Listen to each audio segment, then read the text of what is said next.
So good evening everyone. So this is week 7 for the interactive live session for the subject engineering hydrology. So for the week 6, that is last week, we have covered, we have started with surface water and we have covered three important topics, right? We have covered catchment storage concept where we have seen different storage concept such as retention and detention storage. Then we talked about interception storage, depression storage. So we have covered all the catchment storage concept. Then we have also discussed and developed rainfall runoff relationship using various approaches. Then we have talked about overland flow and channel flow. And at the end of the session, we have concluded with stream networks where we talked about stream density and drainage network. So in today's in this week or in today's session, we'll talk about mostly on stream flow. Then how we can record or measure stream flow using direct and indirect measurement techniques. We'll see some numerical based on the measurement of stream flow techniques. Then we'll discuss what are the factors that are affecting stream flow or runoff. And at the end we'll talk about the representation of stream flow, that is by hydrograph. And then we'll conclude surface water for this week's session. So let us start with the stream flow. Like what is stream flow?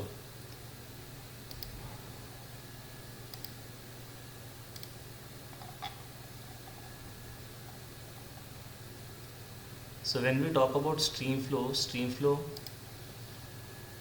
when we talk about stream flow,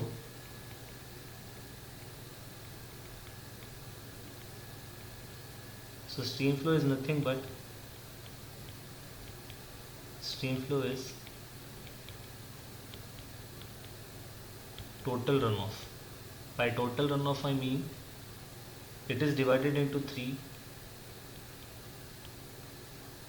categories. First, the stream flow can be in the form of surface flow or it can be in the form of subsurface flow or groundwater or base flow. So when we include all these three together, we get stream flow. So stream flow can be surface flow plus subsurface flow plus groundwater flow. So in the previous lectures we have talked about these three things, right? We have talked about what is surface flow. So whenever rain appears, whenever rain happens, the water that is coming onto the surface, it will infiltrate and part of it will be going to the outlet of the basin in the form of surface flow. That is the water which is infiltrating inside the ground surface. So that is nothing but we call it as interflow, right? Then further after infiltration, that is once the water enters into the below the water table, that is when it enters the saturated zone, we get groundwater flow, that is called as base flow. And surface flow is the quantity of water which is moving towards the outlet of the basin above the surface, right? So we call it as surface flow or we can call it as runoff. So all these things we have covered in the previous class. So when we talk about stream flow, it is quite clear that stream flow is nothing but it is total runoff which includes surface flow, subsurface flow plus groundwater, right? Now let us see what are the units of stream flow. So whenever we want to measure stream flow, the stream flow is measured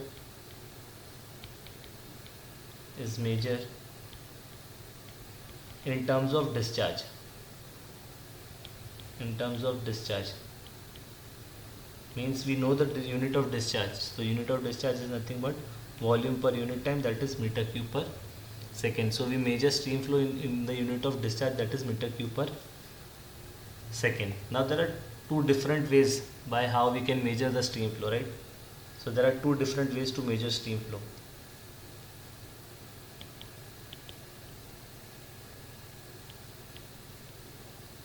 Different ways to measure stream flow. There is something that we call as stage, that we measure the stage. Now stage is nothing but it is the water level that is available, that is present at the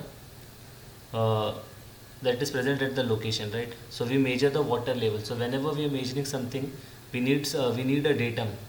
So stage is nothing but the water level that we measure above a certain datum, and now the datum here is mean sea level. We take mean sea level as a datum. So whenever we talk about measurement of stream flow, the first thing we should talk about is stage. Now what is stage? So what we do in stages, we just measure the water surface elevation. How much water level is increased or decreased during a period of time, we measure that, and that is called it a stage. So whenever we are measuring a stage, we need some datum. That is, some reference is needed, and that reference is nothing but MSL, that is mean sea level. So what we do, the simple way is just to measure the water surface elevation. So if we know a water surface elevation at a location, we can convert that water head in terms of discharge by using a curve, call it as rating curve. Rating curve is also called as stage discharge curve. So what you do is you measure water surface elevation, and you, with the help of rating curve, you convert that water surface elevation in terms of discharge. So that is the first way how you measure a stream flow. The second way is opposite to that. What you will do, you'll take the help of rating curve, but here you won't be measuring the water surface elevation. Here you will be measuring the discharge in terms of water surface level, and by using rating curve you will get stage discharge. So there are two ways. First, you can measure the water surface elevation, and then using rating curve you can get stage discharge. Now this is the basic concept how you are measuring the stream flow. The other way which by how you can measure stream flow is what we have studied in our previous classes. Like we have studied in fluid mechanics, like how we measure discharge flowing through a pipe, right? So there we have used this famous equation, we call it as continuity equation. So same can be applied here also, but the thing is you need to calculate the area of the catchment. If you know the area of the catchment, and if you are recording the velocity of the flowing river, then you can calculate the discharge. So just the basic continuity equation can also be used, that is Q is equal to A into V. Now we need to calculate here, the main task is to calculate the velocity. There in fluid mechanics we calculate the velocity of flow in pipe. Here we need to calculate the velocity of flow in open channel. So here there are different instruments also that gives you directly the value of velocity. So one approach is that. Then other thing is you can calculate the average velocity. So there is one approach called as, we call it as average stream velocity across a vertical section. Because what happens is, the velocity distribution, we know that the velocity profile of a flow is not linear, right? It is a logarithmic, it increases. So when we talk about velocity over a surface, it will be more, right? So there is variation in velocity. Velocity is not same throughout the depth of a river or a stream or a channel. So what we do is we take average of the velocity. So in order to take average of a velocity, there are two approaches. Those two approaches are called it as, one we call it single point method approach, another is called it as 2-point or double point. We call it as 2-point. So there are two approaches in order to calculate average velocity. We want to calculate velocity here because we know the area of the catchment or the river channel. The important thing is to calculate velocity. In order to calculate velocity, the first approach is to take average velocity, and in order to take average velocity, there are two approaches. First is single and second is 2-point. Now what happens in single, and when you can go for single point approach? So if you want to use single point approach, the first thing is that the depth of the channel should be less than or up to 3 meter. So if you have a channel whose depth is less than or up to 3 meter, you can go for single point approach. And what you do in single point approach is that you measure velocity at a depth which is equals to 0.6 times of d. So let us say you have a channel whose depth is 2 meter, right? So you'll obviously be going for single point, and you have to calculate, or you have to measure the velocity at a depth of 0.6 times of d. So in this case the depth is 2 meters, so you will measure velocity at a depth of 1.2 meter. So this will give you the average velocity, and then knowing the area of the catchment, you can multiply this velocity and you will get the discharge. So this is single point approach. But let us say you have a channel stream which is very deep. So in what you will do in that case? So in that case, we'll measure velocity at 2 different locations. That's the reason the name is 2-point method. So you will measure velocity at 0.2 times of depth, and then you will measure velocity at 0.8 times of depth. So you are measuring velocity at 2 different locations, and then you are going to take the average of this. So we will call it as v1 plus v2 times of 2. So this will give you the average velocity, and then again you can multiply this with the area and you will get the discharge.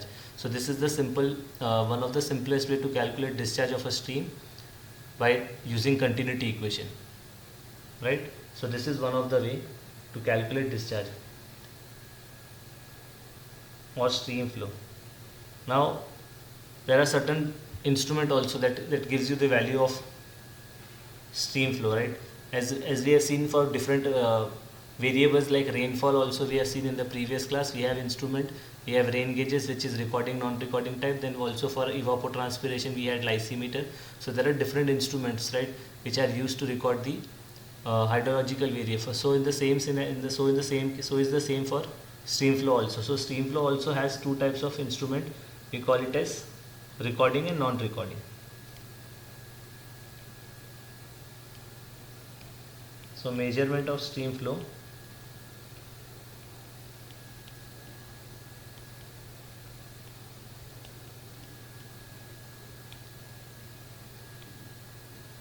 So there are recording or non-recording. So there are non-recording instruments and there are recording instruments as well. So let us see them one by one. So when we talk about non-recording instrument, there are different types of recording instrument. The first is very known one, which is called a staff gauge. The second is called wire gauge. These two are non-recording type of instruments that are used to measure stream flow. Then when we talk about recording, we have float gauge.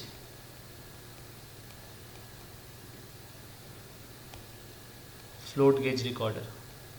So let us see each of them one by one. So first we'll talk about staff gauge.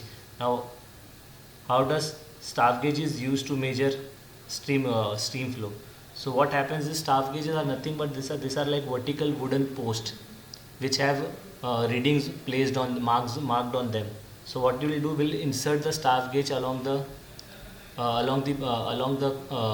like throughout the length of the channel where we want to measure the water surface elevation difference. So it will measure the surface elevation and it will mark the reading on the wooden gauge, which is called it as staff gauge. Now what happens is the staff gauges are of 2 types. The one is called vertical staff gauge and another is called as sectional staff gauge. Now let us see when and where you can use vertical and sectional staff gauge. Now let us see. This is something the cross sectional of the river where we want to measure the water level. So let us say this is the water level here. So here we can see that if I am installing a staff gauge here, it is completely immersed inside the water, so we won't be able to get the reading from this staff gauge. So what we can do, along the channel of the river we'll install multiple staff gauges. So we are installing multiple staff gauges here. So this is staff gauge 1, this is staff gauge 2 and with this staff gauge 3. So if you look at staff gauge 1, from staff gauge 1 is of no use to us here because it is completely immersed in water. But if you look at staff gauge 2, there will be reading along the staff gauges. So from this reading we can say that this much of water is available, or this is the water surface, change in water surface elevation from the staff gauge. So such kind of arrangement is called as sectional staff gauge, where you use multiple staff gauges. These are called as sectional staff gauge.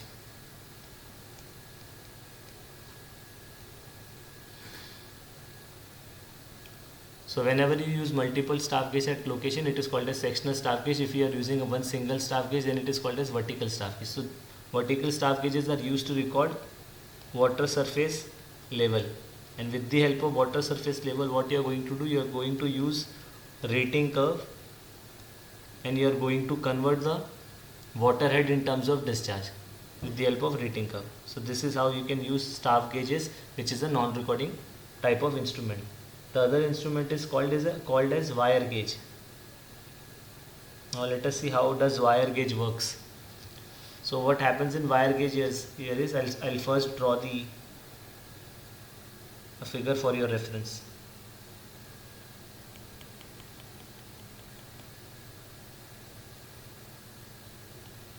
Now this is the water level, and we have a cross section of a river, and this is the water level. Now how does this works? So whenever we want to use wire gauge, there should be some structure above the water levels. Let us say there is a presence of some bridge. So what you are going to do is we are going to lower a wire, or we are going to tie this wire gauge along the bridge such that the weight is attached at the end of the wire which touches the water surface. So there should be some arrangement here from where the wire gauge is going to be dropped here. Let us say there is some bridge here.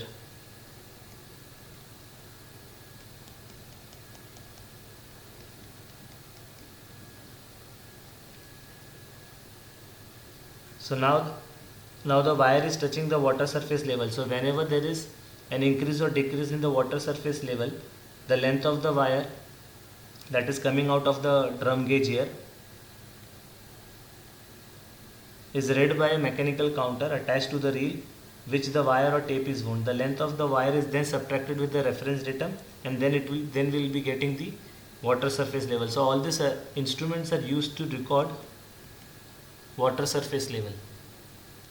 So all the non-recording gauges, non-recording instruments will give us the value of water surface level, and with the help we have to take the rating curve, and then we can get the discharge value. Now there is something called as recording gauges. So recording gauges, what it happens is there is no need of some manual work to record the reading. It will automatically record the instrument. So we have something called as automatic water level recorder. Automatic water level recorder.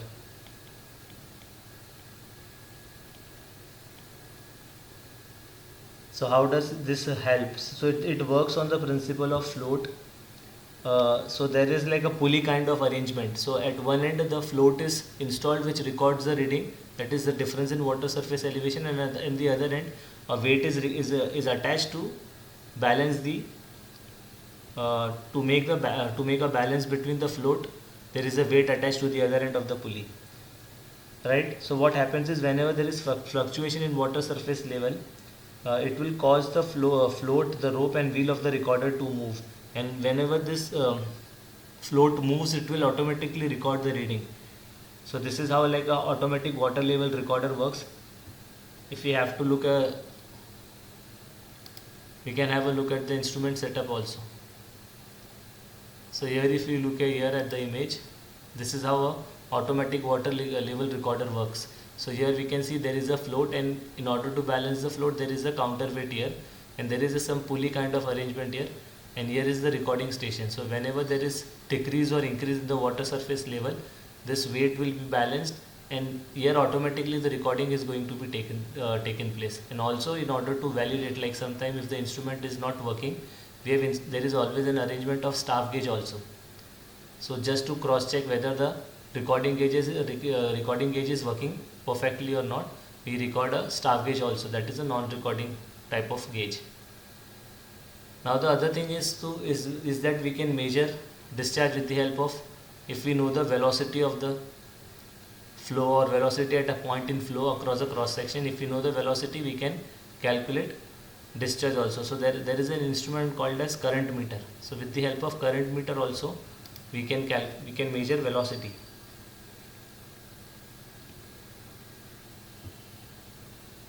The other way to measure stream flow is to measure velocity, that is by measurement of velocity. So to measure velocity we have an instrument, we call it as current meter, and current meter are of two types. The first is, we call it as cup type, and the other is we call it as propeller type. So the cup type one is also known as vertical axis, because it is insert vertical, so it is vertical axis along the horizontal plane, and it is called it as horizontal axis. So there are two type of current meter. So let us talk about one by one of them. So first we'll talk about cup type. So if you look at the current meter of cup type, obviously as the name is cup type, there are conical conical cups that are mounted around the vertical axis in the horizontal plane of this instrument, and this instrument is more suitable where the velocity is very low. If the velocity is very high, we can go for propeller type, and the principle of measuring, of recording the current meter is quite simple. We just have to take into account the number of revolutions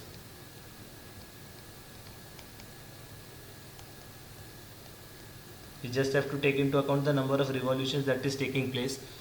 So in case of cup type, we just need to record the number of revolutions that the cups are rotating per second due to the river flow. And also in type of propeller type, we just have to take how much the blade is revolving. So we just have to take measure, and then there is a standard equation which we can use to calculate the velocity of flow. So the standard equation is something like that: V is equals to A plus B times of N. So here A and B are nothing but they are calibration constant. We call it as calibration constant, and this calibration constant is dependent upon the diameter of the current meter which is used. So there are different diameters of current meters available. So for each diameter, the value of A and B will change. So these are constant value. So what we are going to do, we are just going to record the number of revolutions, and we know like for which type and which diameter of current meter the value of A and B are known to us. So using this equation, then we can calculate the velocity. So this is quite simple. Then there is something called it as float. So we can also measure velocity of a river flow by using float. So this is quite known to us, like velocity is nothing but distance upon time, right? So using this definition of velocity, we'll use a simple float moving on the stream flow, which we call it as surface float, and we'll mark the distance. We'll check like how much time the float will take to cover a distance of, let us say, 1 kilometer. So if it is taking covering a distance of 1 kilometer, let us say in 10 minutes, then we can calculate velocity in kilometer per hour.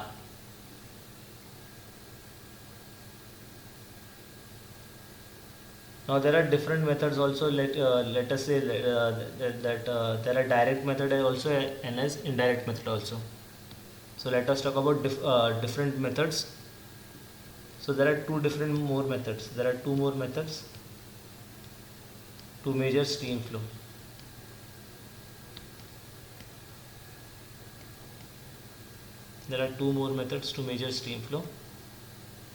First is direct method, or we can call it as direct measurement,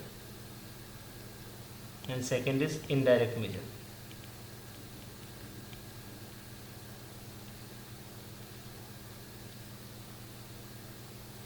So we'll look into each of them one by one. First we'll talk about direct measurement. So there are different techniques to measure stream flow directly. The first method is called as area velocity method. This is the first direct measurement method. Second is moving boat method.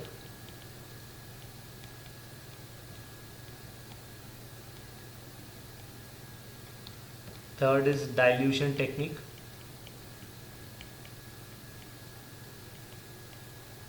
And fourth is ultrasonic method. So these are the four different direct measurement techniques to measure stream flow.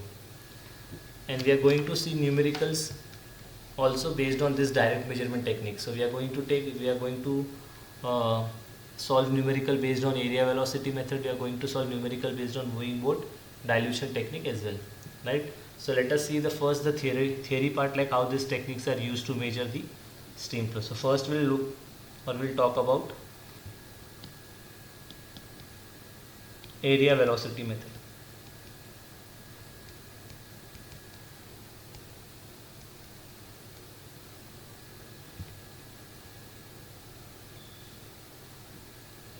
So in area velocity method, what happens is we are measuring the area of cross section of river at different gauges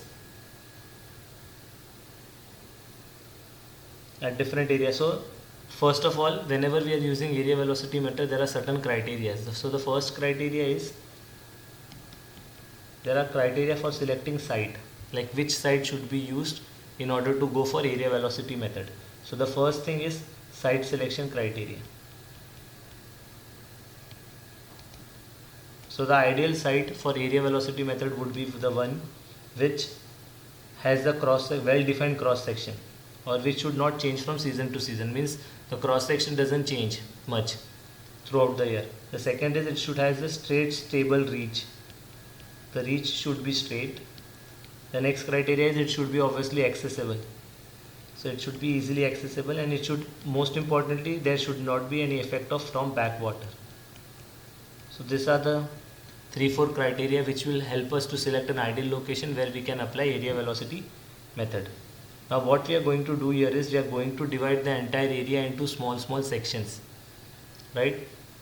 So we need to divide the area into small sections, but also when we are dividing the sections, we need to take 3 principles into account. The first is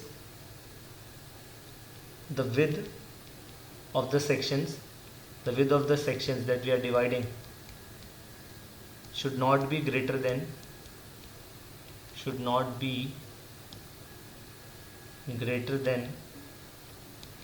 1/15 to 1/20th of the stream width. This means, let us say we have a width of stream say 20 meters. So, and if we are taking and we are dividing, so this principle will give us the idea like how many columns or how many box of how many cross sections the entire width will be divided into. So it says that the width of the section should not be greater than 1/20th or 1/50th of the stream width. This is the first condition.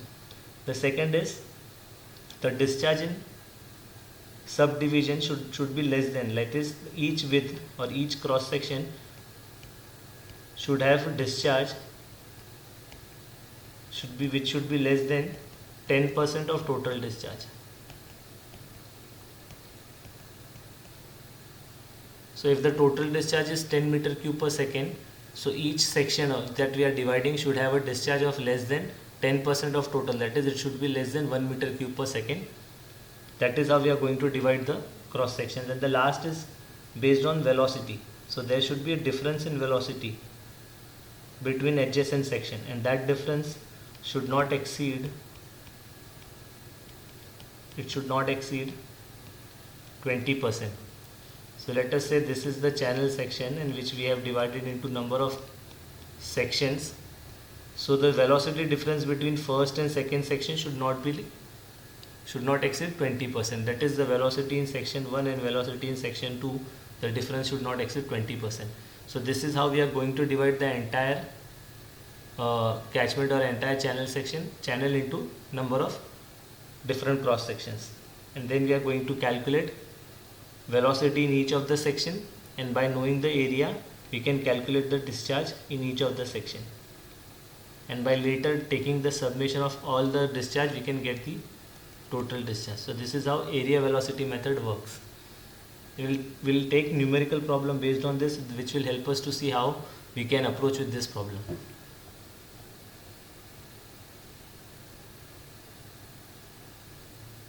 The other technique was moving boat method. So the second technique was moving boat method. So in moving boat method, let us take a example. Let us say we have a river channel here, and this is the direction of flow, and this is how the boat is traveling. So we are starting from here and we are going across the river channel. So we are traveling from A to B, and this is how the flow of river is going to take place. So what we are going to do, this is known as moving boat method. It means we are going to connect a current meter to a board which will measure the velocity of flow, right? So we are traveling from A to B. So we are going to, what we are going to do, we are going to attach the current meter which we are going to which will be around which will be along the vertical axis, and that using the current meter we are going to record the velocity of the flow while moving from A to B, right? So let us say what happens is, since you are moving in the y direction, the current meter will be translating some direction along the resultant. So here the velocity will be something like this. So we are going to record VR with the help of current meter. So if we know the value of VR and we know the angle theta, we can calculate the velocity of flow as well as the velocity of boat, right? So velocity of flow will be nothing but VR cos times of theta. This will be VR sin times of theta, right? So VR will be recorded using current meter, just so that we just know the angle at which it is recording, and then by using this thing we can calculate velocity of flow as well as velocity of boat. Then the third technique was dilution technique.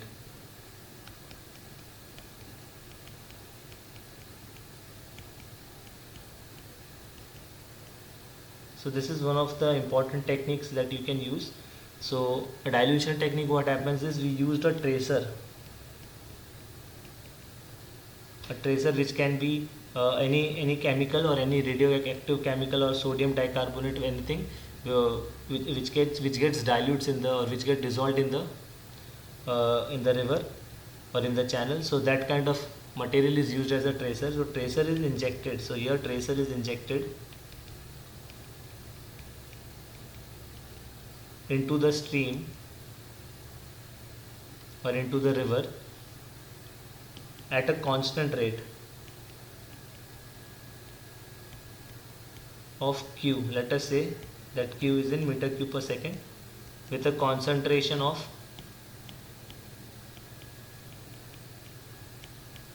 CV. So we should know the concentration, like what is the concentration of the tracer that we are going to inject into the stream, as well as we should know the discharge rate, constant rate of discharge also, that is small q.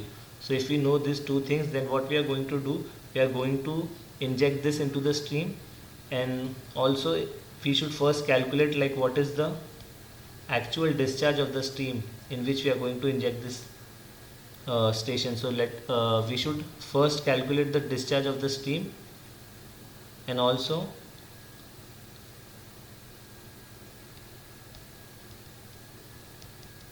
discharge of the stream which is having initial concentration of tracer, that is C naught, right? Now what we are going to do, let us say this is a stream channel, and let us say we are injecting a tracer here at point A. So at this point we know the discharge of the stream, that is capital Q. We know the discharge at which we are injecting the tracer, that is small q. We know the initial concentration of tracer that we are injecting, that is C1. So what we are going to do, we are going to inject the tracer here, and we are going to measure the discharge at location B, right? So we are injecting the tracer here, and we are going to measure the tracer at B, right? So what happens is the concentration of the tracer which is injected at B is going to be measured somewhere around the downstream of the catchment, that is at B. So what happens, the concentration will change. So the concentration here of tracer was C1, so here we'll get the value of concentration as C2. So there is change of concentration, right? So with this change of concentration we can calculate the change in discharge also, right? So how we can do that? So here again we are going to take the help of continuity equation, right? So how does the continuity equation will work here? That is, the inflow is equals to outflow.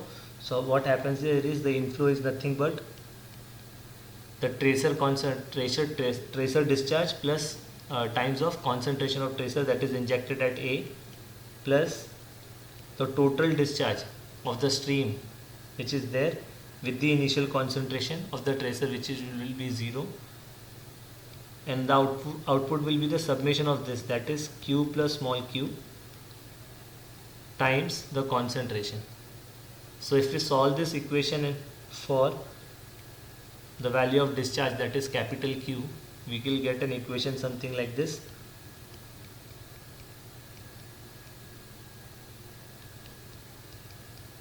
And this will give us the discharge of the stream. So all we need to calculate is the concentration of the tracer as well as the discharge rate at which we are discharge rate of the tracer that we are injecting. So if we know these three values, we can calculate the discharge of the stream using dilution technique. And the last technique is using ultrasonic. So this is the last direct measurement technique, ultrasonic technique. So as the name suggests, ultrasonic method or ultrasonic techniques, they will send ultrasonic signal from one end to the other of the channel. So let us say we have a cross section of channel, right, and this is the water level. So we have installed a transducer somewhere around here, true transducer. Let us call it as A. Then there is another transducer, call it as B. So what we are going to do, we are going to send a signal from A to B, and we'll record the time, how much time it is taking to travel from A to B, and we'll call it as T1. So we'll measure the time T1 that the ultrasonic signal is taking place to travel from A to B, and also we'll measure the time T2, that will be like, let us, when it is coming here to the transducer, again it will be traveling back to the transducer A. So that time is stored as T2. So T2 is the travel time from B to A. So we have recorded the total time and we know the total distance. So if we know the total distance and we know the total time, we can calculate the discharge, right? So this is how ultrasonic technique is basically, like I've just given a small brief about the concept, like how ultrasonic techniques are used. We'll take a numerical on this and will help that will help us to understand more about the ultrasonic technique. Now there are some indirect techniques also.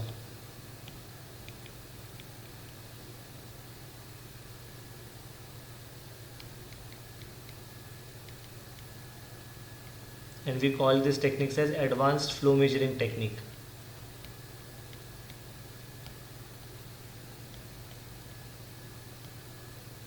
Advanced flow measuring devices.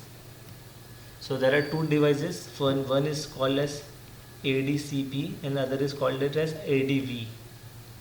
So ADCP is nothing but it is acoustic Doppler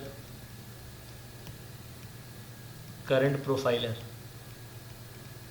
and this is acoustic Doppler velocimeter, acoustic Doppler velocimeter. So these both instruments are like indirect ways to measure stream flow. So let us see how ADCP works. So what happens here is, it takes the principle of a Doppler effect, right?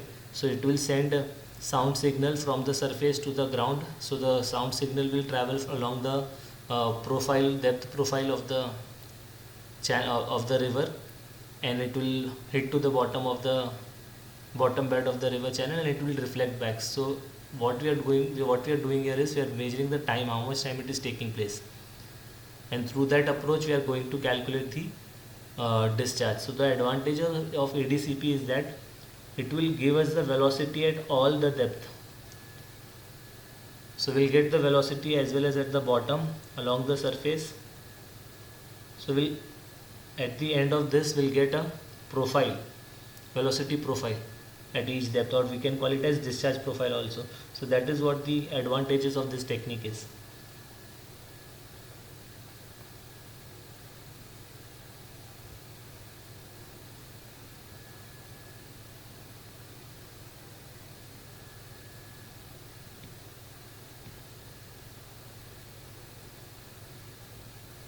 Now let us talk about what are the different ways we can represent a stream flow. So we'll talk about representation of stream flow now.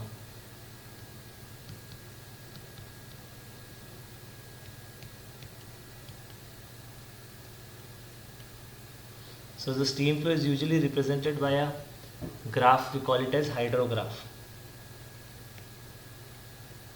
So the best way of representing a stream flow is by hydrograph. So hydrograph is nothing but a plot between discharge versus time, right? Now what happens is the hydrograph are of different types for a different rivers, right? So let us say there are three different rivers. The first river we call it as perennial rivers. So perennial rivers are the rivers where there is continuous flow of water. That is, the water is available throughout the year. So if we draw a hydrograph or a time series graph, not hydrograph, if we talk about a time series graph for this curve, we can see that this is Q, this is T. So there will be continuous presence of water. So this is how the graph would look like for a perennial river. But if we talk about ephemeral rivers, so these are the river where there are certain there will be some gap, like there will be certain times where there will be no water available in the stream. So how does the plot will look for this kind of river? So initially, let us say there is some availability of water, then there for a certain period of time there is no water, then again there is some water, then again. So these are the period where there was no water available. So this is how ephemeral rivers look like. So for different river, depending upon the availability of water, either through subsurface flow, surface flow, or base flow, the time series graph or hydrograph will change. Now let us see in brief about the hydrograph, like what are the different components of hydrograph. So components of a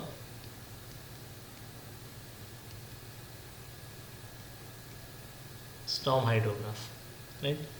So we'll draw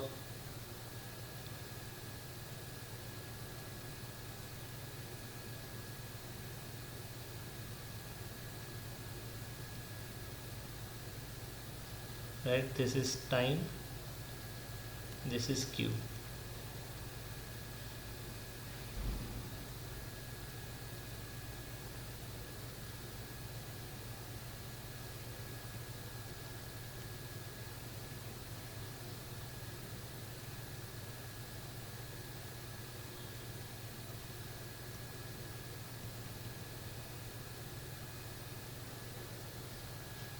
So this is like a general representation of storm hydrograph. So if we look at the hydrograph here, there are different points on the curve, right? So the point A and B, this is called as base flow recession. The point A and B are called base flow recession.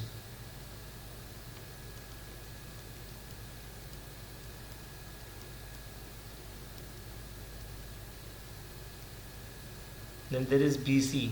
So if you look at the BC, it is called as rising limb. Similarly, if you look at DE, it is called as falling limb.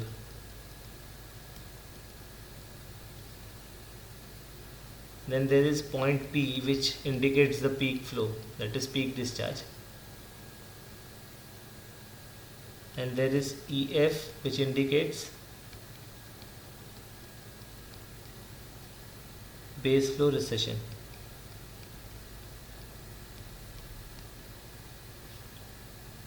Right?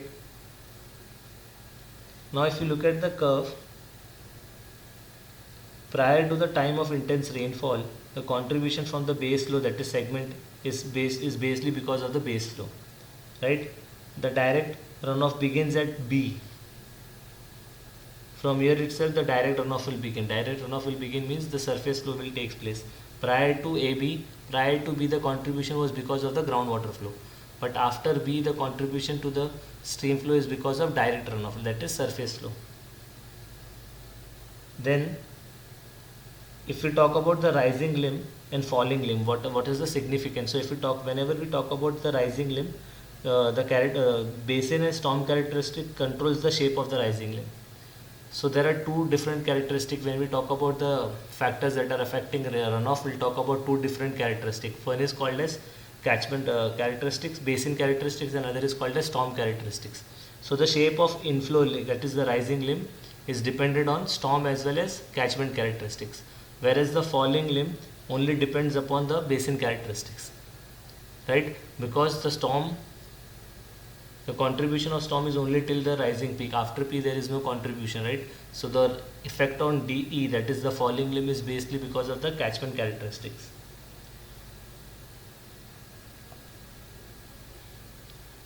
Now there are different techniques in order to separate the base flow from this curve. So there are different techniques. So for the oldest technique is to use normal depletion curve using a recession curve represented by an equation. But there are three different approach also which help us to separate direct runoff from base flow. So how we can do that? So let us see each of them. This is called as base flow separation technique.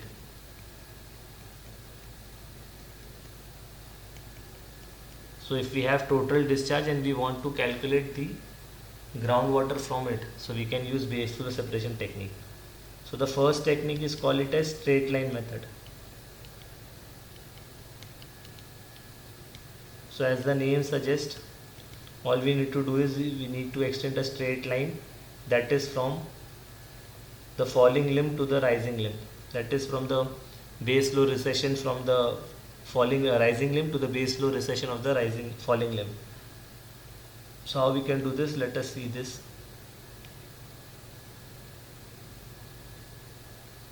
Right, so we have a point here B and we have a point here D, right? So B is the point from where the contribution from direct runoff begins, and D is the point where the contribution of direct runoff stops. So if we connect these two lines with almost a straight line, it will give us the base flow. So if we connect these 2 points, so all the water that is, or all the discharge that is available below this line will give us the contribution of base flow. So this is the first technique. We just have to connect a straight line from point B and from to point D. And why we are using this 2 point? Because from B the contribution of direct runoff will begin, and at point D the contribution of direct runoff will stop. So this is the first technique. The second technique is, we call it as fixed base method.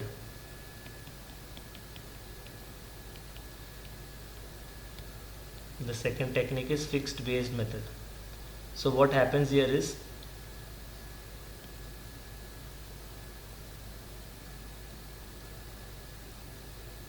we know the peak point, right? So we'll drop a perpendicular from the peak point B, right? And we have point B here, we have point D here. Now what happens here is, we know that the contribution of direct runoff will stop at certain time n after the P has occurred. So there is some time n after which the point D will comes. So what we are going to do is, we are going to take a projection from point B to the perpendicular which is dropped from point P, and similarly we are going to take a projection backwards and we are going to intersect these 2 points at point the perpendicular which has been dropped from the peak, and all the discharge that is available below these 2 lines, that is the 2 projections from these 2 points, will give us the contribution of base flow or groundwater flow. And the last is called as variable slope method.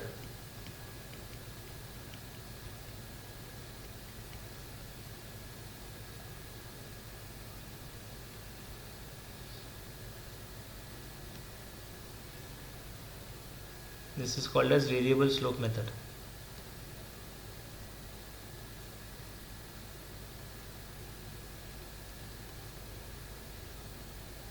So similarly, in the above, like what we have done in fixed base method, we are going to drop a perpendicular from the peak point, and also we are going to drop a perpendicular from the point of inflection, that is, and we are going to drop a perpendicular here as well. Now what we are going to do, we are going to drop a projection from point B. We are going to drop a projection from point P till the perpendicular which has been dropped from the peak point, and also we are going to drop a projection from point D to the perpendicular which has been dropped from point of inflection, and then again we are going to connect. So as we can see, there is a change in slope, right? So because of that, we can the name of this method is variable slope method. So below this, whatever discharge is available is because of base flow, and above this whatever discharge is available is because of direct runoff. So in this way, if we have a hydrograph with us and using different base flow separation technique, we can calculate the contribution of base flow in the discharge and also the contribution of direct runoff.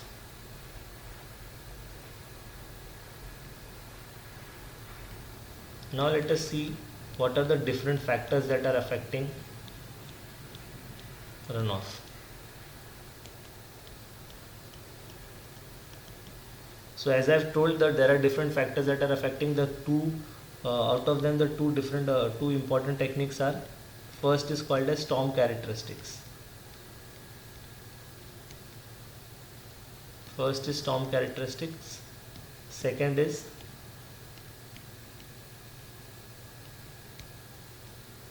catchment characteristics. So these two are the important factors that are affecting runoff. Apart from there are different factors as other factors as well. That is, evapotranspiration will be affecting runoff. Then there will be infiltration characteristics, then initial abstraction. So these are the factors that will have effect on runoff, but the two important factors are storm characteristics and catchment characteristics. So let us look into them in detail. So when we talk about catchment characteristics that are affecting runoff, so the first catchment characteristic is the shape of catchment. So there are different shape of, obviously all catchment will have their own shape, so each shape has certain impact on the runoff. Similarly, the size of catchment, then the slope of catchment, then drainage density of the catchment,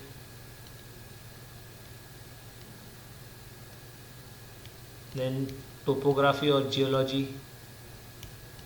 So all these factors comes under catchment characteristics of a catchment that has effect on stream flow. And similarly, when we talk about storm characteristics, the first is obviously the intensity of rainfall. What is the intensity of rainfall? And second is the duration of rainfall. So these two are the storm characteristics that will have major effect on runoff.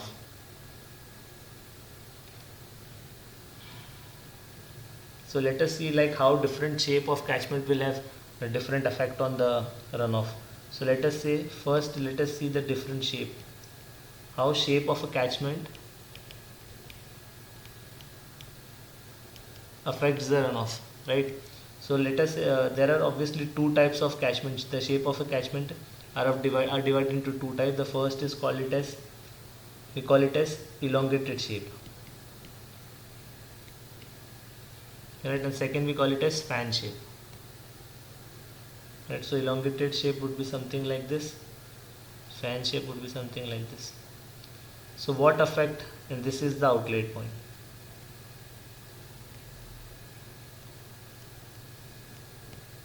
Right. So let us see if we have these two types of catchment, what effect that it will have on the runoff.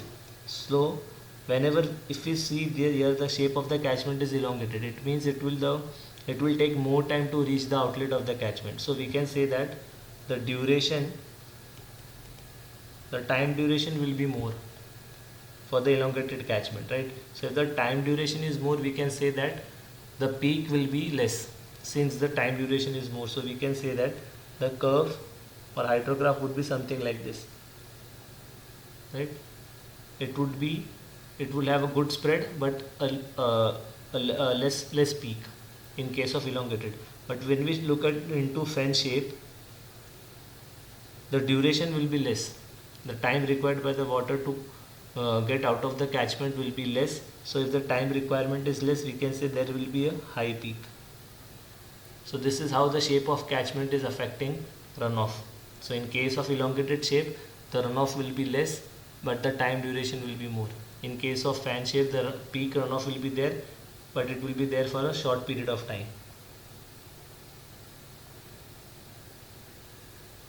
Then also we can look into urbanization. This we have considered in previously also. So how the urbanization will affect the runoff. So let us see the condition where before urbanization was there. So when urbanization was not there, the peak would be less, right?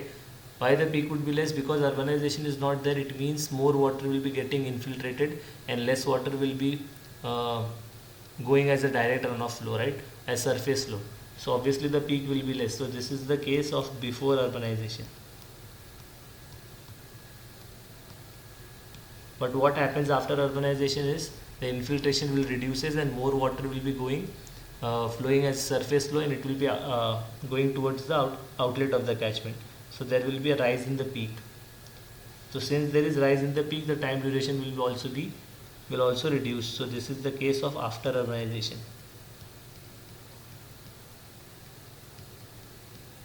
Right. So this is how shape of catchment and other catchment characteristics, that is LULC, is affecting the runoff.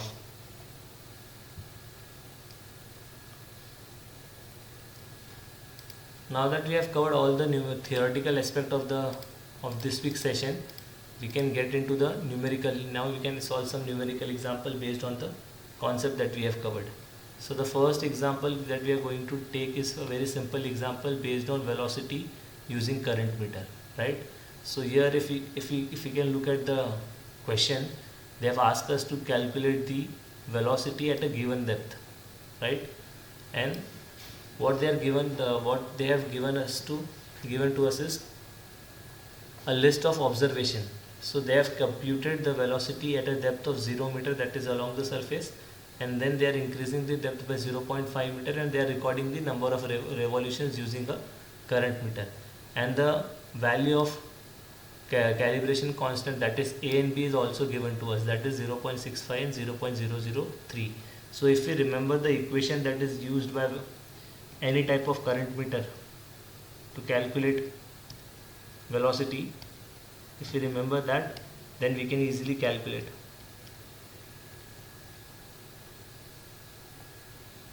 So if we remember this equation, V is equals to AB times of N. So we know the value of calibration constant A, we know the value of calibration constant B, right? And we know the number of revolutions at each depth. So we can calculate velocity at each depth. So they have calculated velocity at depth 0.5 meter, which is A plus B times of 40. So it will give us 1.85. So this is how we can compute the velocity. So this is like a very simple problem. The second problem is based on average velocity and discharge approach, right? So this is what we have studied theoretically also. We need to divide the entire channel into number of cross sections, right? And there are different different criteria to look into consideration. That is, the width of each channel should not be greater than 1/15th to 1/20th time the width channel. Then the velocity of adjacent cross section should not exceed 20%. Then also something related to discharge, that the discharge in each cross section should not be more than 10 times or 10% of total discharge. So all those things also we need to cover when we are dividing into number of sections. So now let us see what they are asking us. They are asking us that the major velocity on the center line of rectangular channel having 5 meter width and 2 meter depth at 0.4 meter and 1.6 meter below the water surface are estimate the discharge in the channel. So what they are saying is they are given us the width and they are given us the depth, and they are saying that 0.4 meter and 1.6 below water surface, these are the recorded velocity. So if we look here, the depth is 2 meter, right, and they are recording the velocity at two different surfaces below the water surface. So since they have recorded velocity at two surfaces, it means they are using 2-point approach. So for 2-point approach, we need to calculate velocity at 0.2 times of depth first. So here see, they have recorded velocity at 0.4, which is nothing but 0.2 times of 2, and similarly they have measured velocity at 0.8 times of depth, that is 0.8 times of 2 is 1.6. So they have measured velocity at 0.2 times of depth of flow, which is 1 meter, and velocity at 0.8 times depth of flow, which is 0.5, and they are asking us to estimate the discharge. So firstly what we are going to do is we are going to calculate the average velocity, which is nothing but the average of V0.2 to V0.8. So there first they have taken the average velocity. Now that we have the average velocity, all we need to do is we need to calculate the area of catchment. So the channel is rectangular channel, so area will be within 2 depth, that is 5 into 2. So they have calculated the area 5 into 2, and we have calculated the average velocity as 0.75. So this is the velocity. So this is like very simple, once again very simple solution. Now this is area velocity approach. So this is the approach where we need to divide the entire channel width into number of cross sections. So let us see they have what they have given in the table. They are asking us, they are saying that the distance from the left bank is 0.0 meter, 1 meter, 3 meter. So they are measuring at every 2 meter in the middle, and at the edges they are measuring at 1 meter, and the depth also they have given is 0, 1, 1.5 meter, and for each depth they have calculated average velocity. What they are asking us is to estimate the discharge in the stream. So how we are going to do this? Firstly, we need to prepare a table something like this. So the first 3 column is the given data set what they have given here. The 4th column should be a column which gives us the average width. So if you look at the figure here, they have divided each catchment, like they have divided the entire width of the channel into multiple cross sections, right?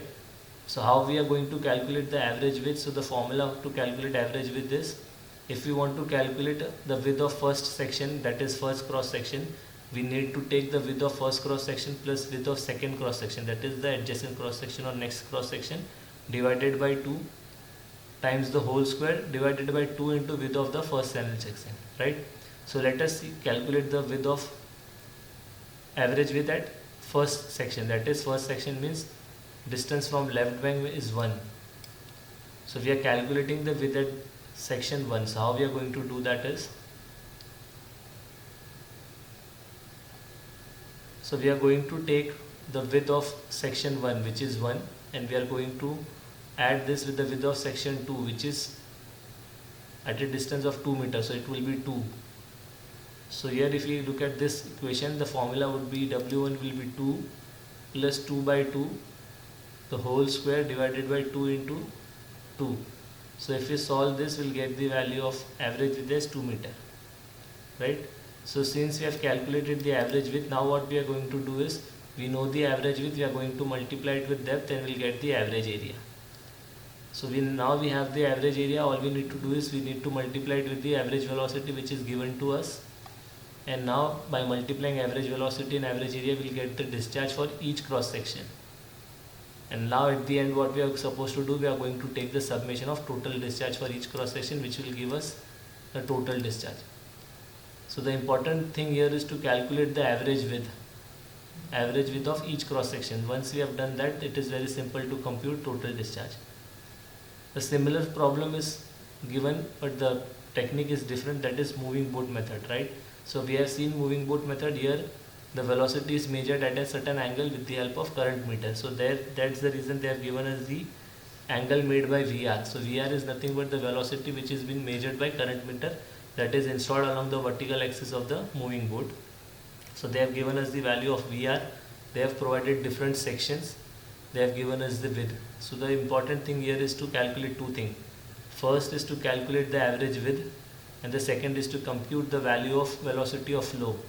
So if you remember the theoretical aspect, the velocity of flow is along the sine component of the velocity, which is measured by current meter. That is, velocity of flow is nothing but VR of sine theta.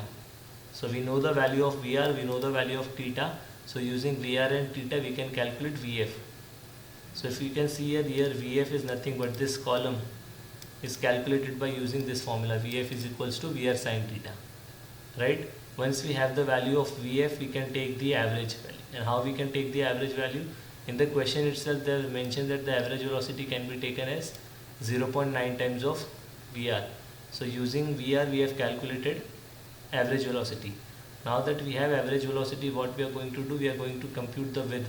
So the width of each section is given to us. They are saying that the measurement are made at an interval of 60 meter from the left bank to right bank. So it means that the width of the channel is, each cross section is 60 meter. So now we have width, so we can calculate average width. Now we are going to calculate average width by the same formula which we have used for average aerial velocity, that is W1 plus W2 by 2 the whole square upon 2 times of W1. So we have calculated the average width. Now we have the average width. Now we can calculate multiplied width by depth. We can calculate the area. We know the velocity. We can multiply and compute the discharge, and by the end we can take the summation of total discharge, and we can get the overall discharge what was asked by the that was supposed to be calculated. So this is how moving board approach is used. Now there are different questions that I have prepared as well, which will help us to understand the numerical aspect of this surface water module. So we can solve these 3 questions which are based on current meter method, tracer dilution technique, and one is based on slope area method. So the concept of slope area, when we start solving this question, I'll explain the concept of slope area method, and then we can calculate, because the concept of slope area method is not been discussed in the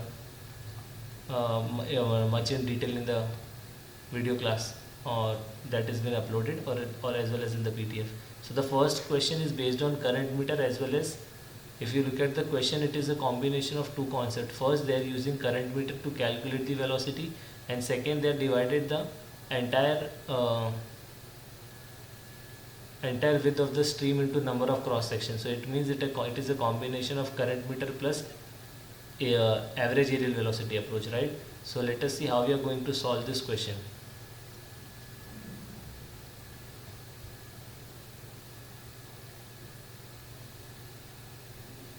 So the first thing is that we should calculate the velocity by using the equation that is given to us. So the equation that they have given to us is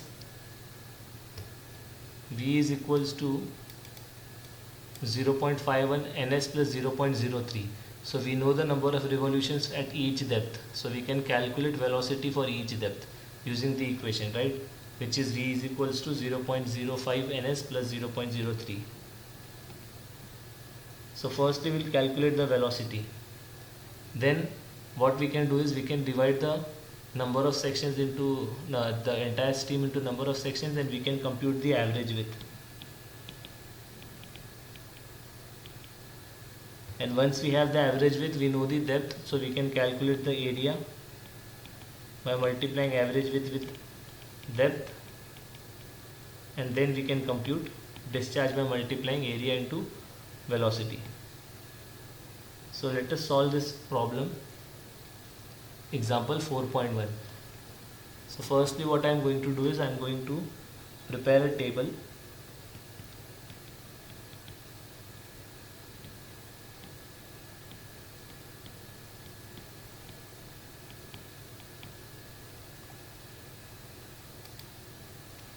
Right, so this is nothing but the distance from left water edge, right, which is given to us. Now what we are going to do next is we are going to calculate the average width. And how we are going to calculate average width? By using the formula. Average width is nothing but W1 plus W2 by 2 times the whole square divided by 2 into W1, right? So we are going to use this equation. So for first here it is no need to calculate, right? The average width will be 0. But for second section, that is at a distance at from left edge is 1 meter, where here, so for when we calculate for this the average width, the equation would be 1 plus 2 by 2 the whole square, because the width for first section is 1 minus 0, which is 1, and the width for next section is 3 minus 1, which is 2, so it will be 2 times of 1. So if we solve this, we'll get the answer as 2, right? So the average width for section 1 will be 2. But if we talk about next section, that is for 3, his own width is 2, and also the next width is 5 minus 3 is 2. So this equation will become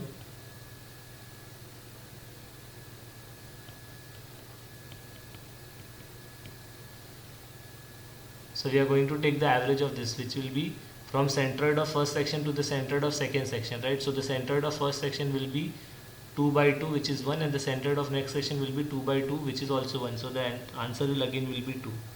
So for all the remaining section, the answer will be 2, and for the 12th again it will be 0. So for first and last section, the average will be 0, right? Now they have given us the depth, so we are known the value of depth for each section. That is 1.1, 2, 2.5, 2, 1.7 and 1. Now that we know the average width and average depth, we can multiply this and we can get the value of area, right? So we can compute area by just simply multiplying average width and depth. Then we can calculate velocity by using the formula that is given to us in the question. That is V is equals to 0.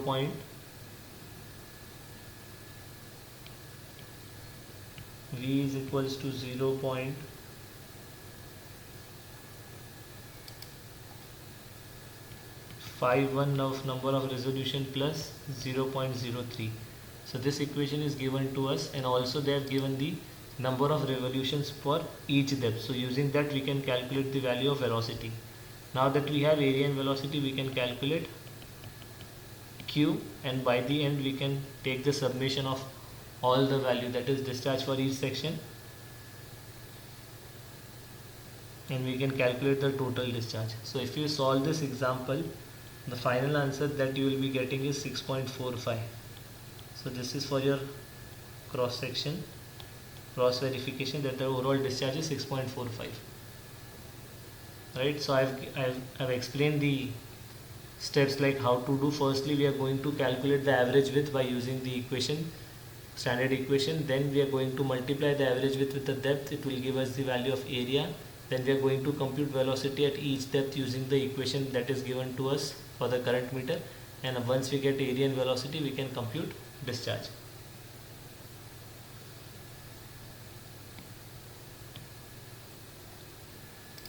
Now let us look into the second problem, that is tracer dilution technique. So we have learned about the direct measurement techniques in the theoretically, right? We have understood like how tracer dilutions are used to calculate the stream discharge, right? So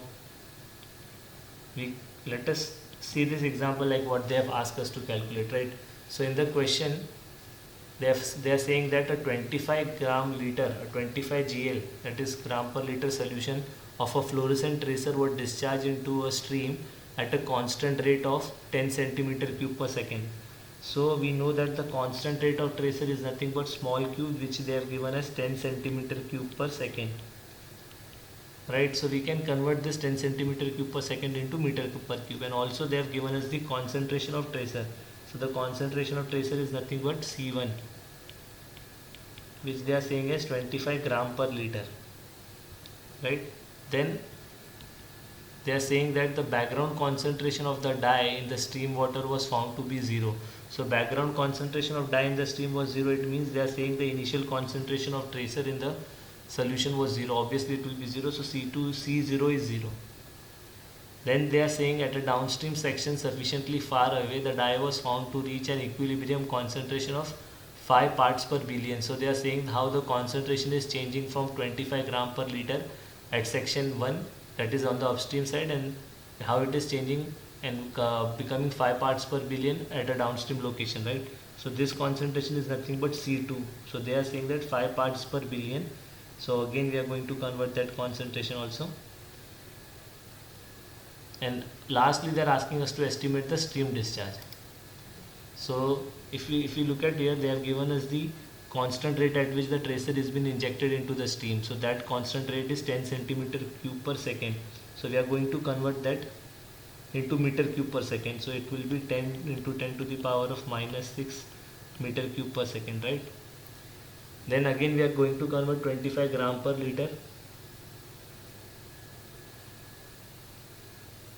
as 25 milligram per liter. So it will be 0.025 mg per L. Then initial concentration is 0 and we are going to convert 5 parts per billion. It will become 5 into 10 to the power of minus 9, right? So this is all the conversion. Now we need to remember is the equation that is used to calculate the stream discharge.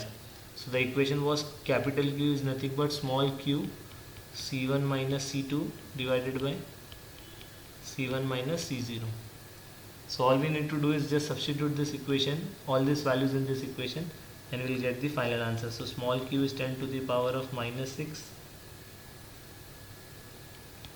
plus C1 is 0.025, C2 is 5 to the power of minus 9, then again C1 is, this is C2 minus 0, so C2 is 5 into 10 to the power of minus 9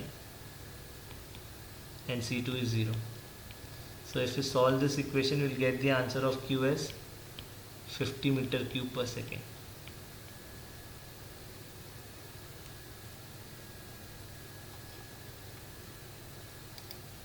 Now let us see the last example that is based on slope area method, right? So we haven't talked much about slope area method. I'll just break it down the steps, like how you can calculate a flood discharge through a channel using slope discharge. So let us read this example that is given to us. They are saying during a flood flow, the depth of water in a 10 meter wide rectangular channel was found to be 3 meter and 2 meter at two sections which are 200 meter apart. So they are saying they are measuring the depth of water in a rectangular channel which is found to be 3 meter and 2 meter at a section 200 meter apart. So what we are going to do, we have two sections here, that is section 1, right? So for section 1 the depth is, they are saying, is 3 meter, and for section 2 they are saying the depth, that is y2, is 2.9 meter. Then they have given a width. So the width of rectangular section is 10 meter. So we know the width, we know the section depth, so we can calculate area at section 1, which will be 10 into 3 equals to 30 meter square. For section 2 it will be 29 meter square, right? Now since the section is rectangular, we know the area, so we can calculate the parameter as well. So parameter will be b times of 2 times of depth, b plus 2 times of d. So this will give us parameter as 116 meter, and for section 2 it will give us 15.8 meter, right? Now what we can do is we can calculate the hydraulic mean depth as well. Area R1, that is A1 by P1, and similarly R2 equals to A2 by P2. So R1 will be 1.875 meter and this will be 1.835 meter, right? Now what we are going to do is we are going to calculate the value of K.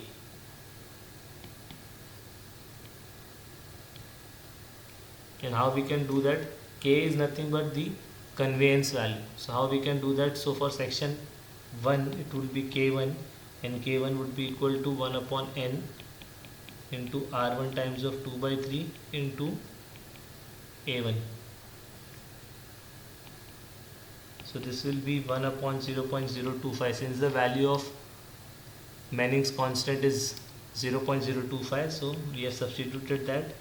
This will be 1.875 to the power of 2 by 3 multiplied by 30. So we will get the value of conveyance as K1 equals to 1824.7. And similarly we can calculate K2, and K2 answer is 1738.9. Now we have two different sections, we have two different conveyance. What we are going to do is we are going to calculate the average conveyance, that is K average, and K average is nothing but root of K1 times of K2. So this answer is 1781.3. Now what they are saying in the equation, there is a drop in the water surface elevation which was found to be 0.12 meter. It means there is loss of water of 0.12 meter, right? So now what we are going to do, they are asking us to estimate the flush discharge through the channel. So we want to calculate the discharge. So how we can do that? So we can use the energy loss equation that we have used in our previous classes also, right? So how we can do that? So the energy loss equation is nothing but HF is equals to H1 minus H2 plus kinetic energy loss, that is V1 square by 2G upon V2 square by 2G, right? So using this equation we can calculate the discharge. So if we can calculate V1 and V2 in terms of discharge, so the entire equation will become in terms of discharge, and that will help us to calculate the value of discharge. So what we are going to do, we are first going to calculate the value of Q in terms of SF. So Q is nothing but Q is equals to K under root of SF bar, right? And here SF bar, we don't know the value of SF bar because SF bar is equals to HF times of L, and we don't know the value of HF, so it will be in terms of HF by L. L is nothing but the what is the difference between the two sections. So here in the question they have said that the two sections are 200 meter apart, so SL is in terms of HF itself. So we can also compute V1 square by 2G in terms of discharge, so it will be Q by A the whole square divided by 2G, right? So we don't know the value of Q, but we know the value of A, that is 30 square divided by 2 into 9.81, right? And similarly this will be the case for V2 square by 2G, that is this will be Q2 by A2 the whole square divided by 2G. So this will be Q divided by 29.8 or 29 the whole square divided by 2 into 9.8. So now that we have converted everything in terms of discharge, we will get a final equation which will be around something like this. HF is equals to 0.12. 0.12 is nothing but the fall or drop in water surface level, that is H1 minus H2 plus V1 square by 2G minus V2 square by 2G. Now what we are going to do is, let us mark this equation as 1. So now we want to compute the value of discharge. So what we can do is we are going to take trial and error approach, right? So what we are going to do, we are going to calculate the value of HF. We are going to assume some value of HF and we are going to compute the value of SF. Why? Because SF is nothing but HF by L. So if you are assuming some value of HF, we will get the value of SF. If we know the value of SF, we will get the value of Q, because Q is nothing but K times of SF. So first we are assuming the value of HF. Let's say the value of HF is 100. So the value of SF will be 0.5. That value we are going to substitute here and we will get the value of discharge Q. Then if we know the value of discharge Q, we can get the value of V1 square by 2G and V2 square by 2G. So next column will be V1 square by 2G, then it will be V2 square by 2G, and then at last we will compute the value of HF using equation 1, right? So if the LHS and RHS of equation 1 matches, we are assuming with left hand side of equation 1, and by using the equation on the right hand side, if both the value of HFs are matching, it means the value of Q is the desired value that was asked us to, that was supposed to be estimated using this approach. So let us say we are assuming the value of HF as 0.12. So we are going to substitute this value in SF equation, that is HF by L. So we will get the value of HF as 6 into 10 to the power of minus 4. Now that we know the value of SF, we can calculate Q. Q is nothing but product of conveyance K into under root of SF. So we'll get the value of Q, that is 43.63. Now that we know the value of Q, we can calculate V1 square by 2G, because V1 is nothing but Q1 by A1 ka square divided by 2G. So this value is 0.107, and similarly this value is 0.114. Now that we know the value of V1 square by 2G and V2 square by 2G, we are going to substitute this value in equation 1 and we'll get the value of HF. So that value of HF is 0.112. Now if we look at the value of HF, they are not matching.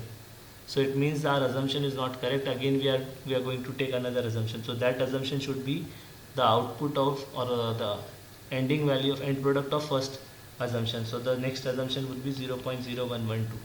Then again this step will be repeating, and if this value comes out to be 0.112, then we can say that the LHS and RHS are matching, and the final answer was of Q would be this value. So let us say this value is 42.3. So we can say that the desired answer is 42.3 meter cube per second.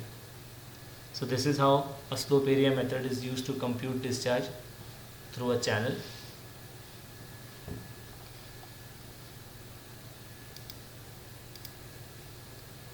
So if we look at the surface water, like whatever thing that we have covered so far. So in the previous week that we have covered was, we have started with catchment storage concept. Then in the catchment storage concept we talk about retention and detention.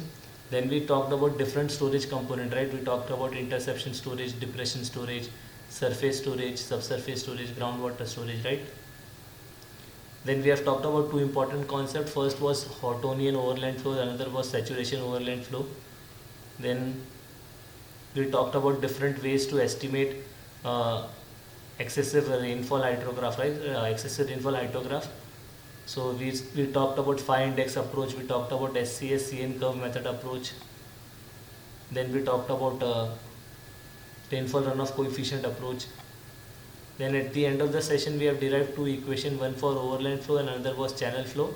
And we concluded last week's session by talking about concept of stream network, right, where we talked about drainage density, stream density, and Horton's stream ordering system as well.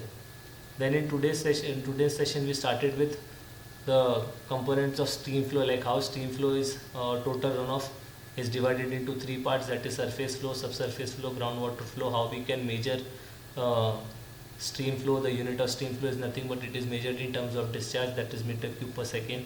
Then we talked about stage. That stage is nothing but the water surface elevation measured above the mid datum, and that datum is mean sea level for us.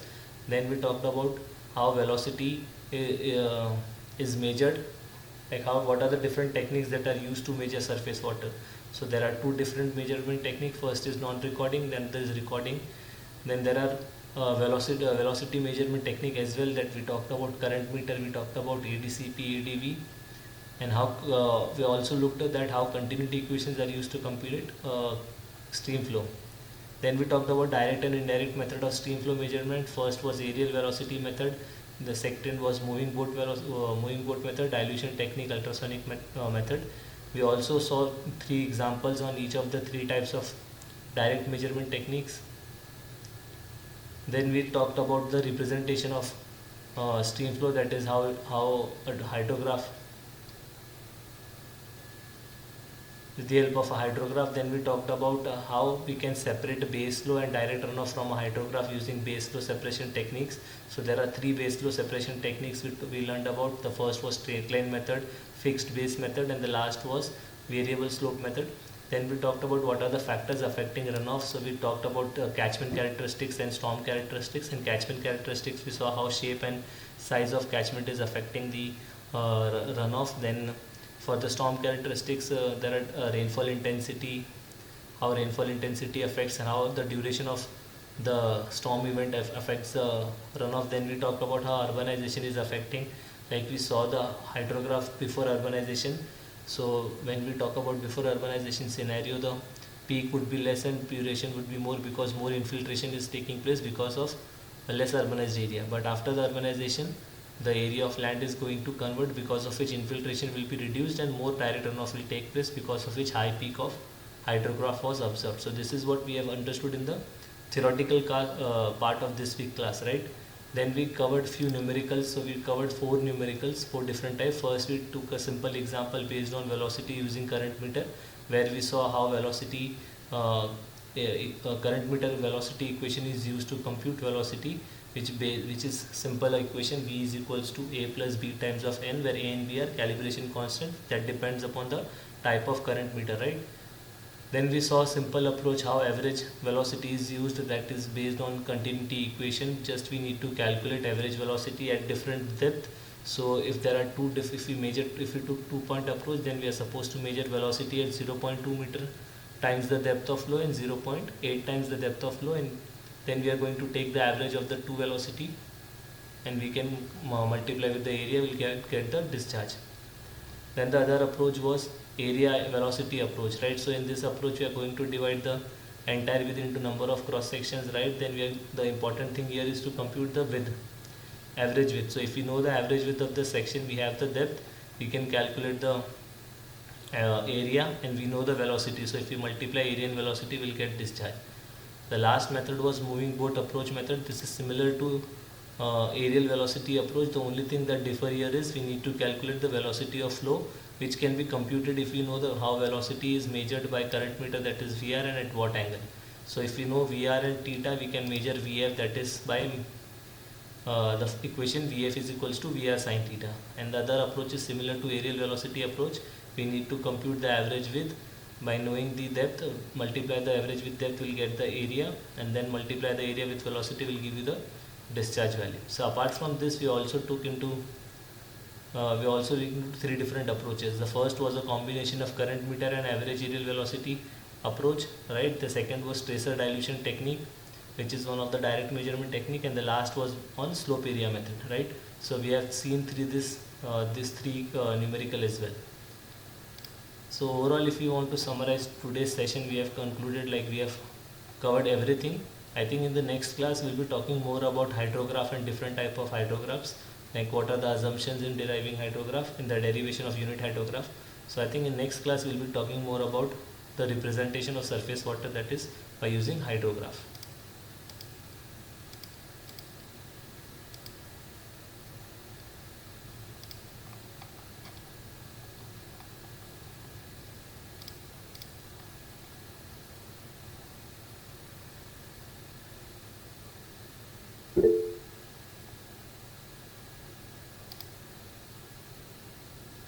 So I think we can conclude our session here, and we can meet for next week for the 8-week session that will be mostly based on hydrograph.